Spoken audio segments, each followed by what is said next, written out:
Nagaan gooftaa isiniif haa baay'atu. Hordoftoota koo yeroo mul'ataa jalatti argamtan akkam jirtu? Nagaa keessan miti ani obboleettiin keessan nagaadha. Waaqayyoof galanni haa ta'u. Nannuffiinaadha. Waaqayyoof galanni haa ta'u. Har'as jechuudha. Akkuma beekamu gaaffii deebii keenyatu itti fufaa.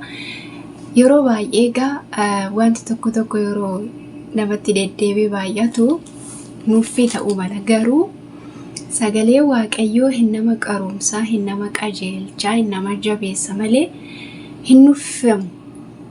Garuu nuti nama foon uffate waan taaneef jechuudha. Foon dadhabaa waan ta'eef sagalee waaqayyoof yeroo kennuuf akkasuma immoo aarsaa irratti kaffaluu nutu dadhaba malee sagalee waaqayyoo wanta dadhabsiisaa ta'e kan nu jabeessu ture. Isa nuti wallaalle kan nu barsiisu ture. Jireenya keenya isa moofaa kan nuuf haaressu ture. Garuu nuti nama foon uffatee jiru waan taaneef yeroo keenya kennuun xinnoon ulfaata. Maaliif foonii fi hafuurri waan wal mormaniif jechuudha. Kanaaf yeroo hundumaa gaaffii deebii nu gaafatteettanii nannuffiinaadha. Har'as ta'e boorus nama tokkos ta'e nama lama kanna deebisu jiraannaan waan guddaadha. Ani isinirra beekee miti. Garuu wanta hojjetamu tokko beekanii qofaaf otoo hin taane isuma hojjetan sanayyuu irraa waa beekuun waa guddaadha. Kanaaf gaafiin ani isin gaafadhu eengadda liivii irratti gaafadheen ture. Liiviin hanga sa'aatii tokko hanga sa'aatii lama waan dheeratuuf ijoollee baay'een isa dhaggeeffachuu hin jaallatani. Akkasuma immoo sa'aatii isaa ilaalanii wanta keessatti dubbatame ta'anii dhaggeeffatani. Kanaaf walumaa galatti warri karaa liivii hirmaattanii waaqayyo sinaa eebbisu. Kaniin ani immoo viidiyoo daqiiqaa 10 isiniif dhiyeessu warroota viidiyoo kanaan gaaffii deebisuudhaaf gaafatamuudhaaf fedhii qabanidha jechuudha. Karaa lamaanittuu mata dureen koo yeroo hundumaa haala gaaffiif deebiiti. Oduu biraa immoo hin qabu. Oduu biraa barbaannaan egaa miidiyaan keenya haga addunyaatti bal'aan jira. Waa baay'ee arganna waan ta'eef kana fakkaata. Kanaaf viidiyoo kana laayikii gara gaaffii deebii keenyatti darbina. Warri eengadda deebisaa turtanis sagalee waaqayyoo yeroo hundumaa haaraa waan ta'eef dhaggeeffattanii deebisuu dandeessu. Maaliif dandeettii keessan komentii keessan jalatti gaafa ibsattanii namoonni baay'een irraa baratu. Ofuma keessaniyyuu isa eengadda dhabdan har'a argachuu dandeessu. Isa eengadda wallaaltan har'a baruu dandeessu jechuudha. Maqaa waaqayyoo haa eebbifamu. Nan dubbisa akkas jedha. Filannoodha. Bidiruun Nohii gaara maal jedhurra dhaabatee jedha. A. Miidiyaam. B. Araaraatti. C. Seenaa. D. Kooreb. Gaaffii lammaffaa. Dha'ichi inni kurnaffaa waaqayyo biyya Gibxii mootii Fari'ool irratti erge maalidha? Dha'ichi inni kurnaffaa waaqayyo biyya mootii Gibxii irratti erge maalidha jedha. A. Dha'icha guddaa. B. Du'a ijoollee hangafootaa. C. Qarxaasaa. D. Hawwaannisa.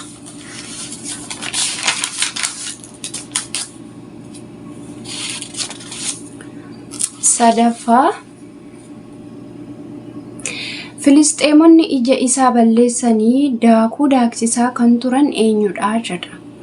Filisxeemonni ija isaa balleessanii daakuu daaksisaa kan turan eenyudha jedha. A. Naabot. B. Turaa. C. Simsoon. D. Biniyaam. Deebii isaa viidiyoo biraarratti waan isinii deebuufi kanaafi dhiisee jechuudha. Gaaffii itti aanu gaaffii arfaffaa rageenya irraa eelerooyi jechuun maal jechuudha? Eelerooyi jechuun maal jechuudha? Yaadaan qabadhaa. Eeroo jechuun Waaqayyo gargaarsa kooti jechuudha. Dhugaa yookaan soba? Eeroo jechuun Waaqayyo gargaarsa kooti jechuudha jedha. Dhugaa yookaan sobaan deebistu. Gaaffii itti aanus soba yookaan dhugaatiin deebistu jechuudha. Yohaannis cuuphaan Yesuusiin bishaan Beetesaayidaa keessatti cuuphee jedha. Yohaannis cuuphaan Yesuusiin bishaan Beetesaayidaa keessatti cuuphee jedha. Dhugaa yookaan soba?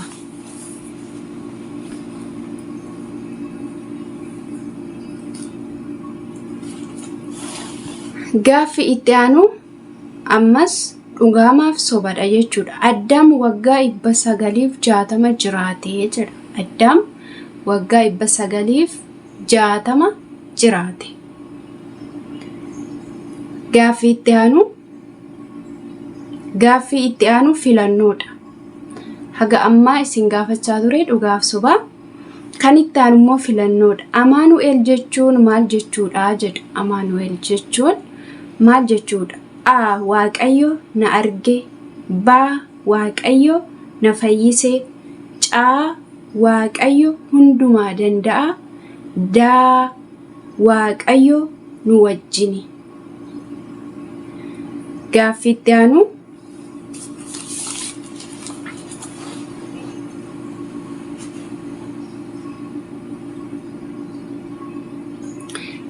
itti aanu filannoodha.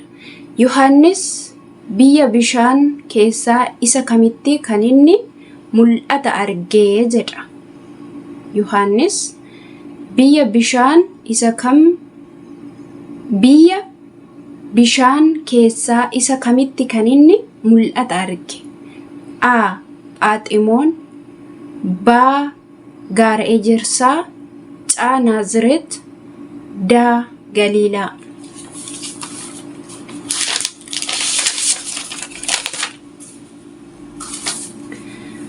Gaaffii itti aanu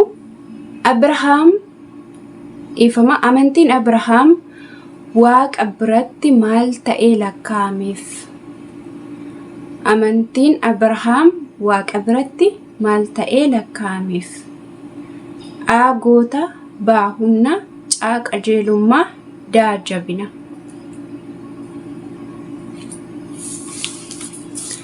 Gaaffiif deebiin keenya guyyaa har'aa kana fakkaata. Beekuman isinii gabaabse. Maaliif yeroo hojjettanii viidiyoo keessan bakka geessanii dhaabattanirra gadi qabdanii viidiyoo sana dhaabachiistanii barreeffachuu dandeessu.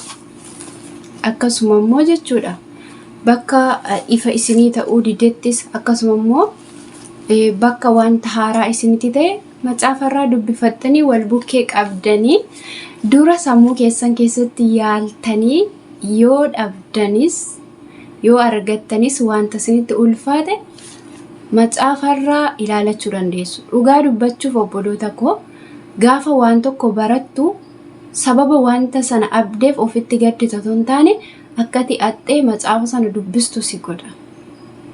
Ani mataan koo jechuudha ergan gaaffiif deebii kana barreessuu qabee wangeela isa durii caalaa dubbisuu eegale jechuudha.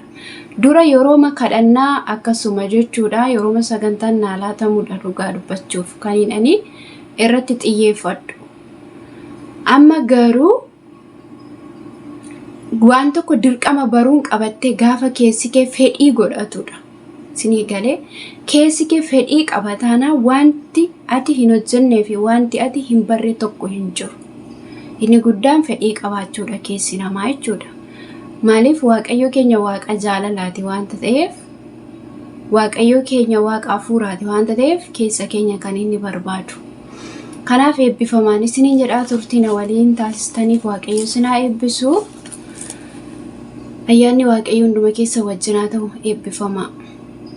Deebii keessan viidiyoo biraarratti kan ani qabadhee dhufu.